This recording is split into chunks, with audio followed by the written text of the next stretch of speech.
C'est pas une sorcière qui passe sur Amazon, c'est une véritable petite fée. Ce titre Amazon gagne 10% en ce moment après sa publication. C'est l'une des grandes GAFAM gagnantes des publications, plus 10.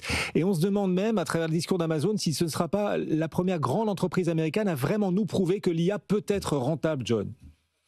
Ouais, c'est fou, hein. Tu sais, Amazon, on pense à ceux qui livrent les paquets, c'est pas faux, mais il y a d'autres choses, et notamment AWS, sa division cloud. Donc, si vous regardez les résultats d'Amazon, ils sont solides sur tous les fronts.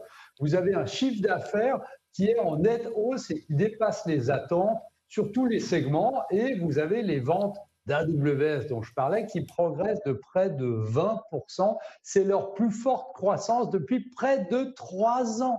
Donc, on voit ici qu'il y a une poursuite de la stratégie. Et puis, évidemment, alors, on ne pouvait pas faire une émission sans répéter que l'intelligence artificielle est un moteur stratégique. Vous avez le PDG de Amazon qui a souligné que l'intelligence artificielle transformait chaque recoin du business. Et donc, on voit ici que c'est quelque chose qui, évidemment, dans lequel il faut investir. On a vu hier, hein, Meta avait annoncé des investissements extrêmement forts, ça n'avait pas plu aux investisseurs, mais en définitive, eh bien, il y a un retour sur investissement. Alors évidemment, si on regarde le verre à moitié vide, alors on ne devrait pas le regarder puisque l'action est en hausse de près de 12%, eh bien, on voit que les marges sont encore un peu perfectibles. On a les ventes qui explosent, mais les marges d'exploitation qui restent sous pression, notamment aux États-Unis. Et on a toujours un coût logistique et tarifaire qui est en hausse, il ne faut pas l'oublier.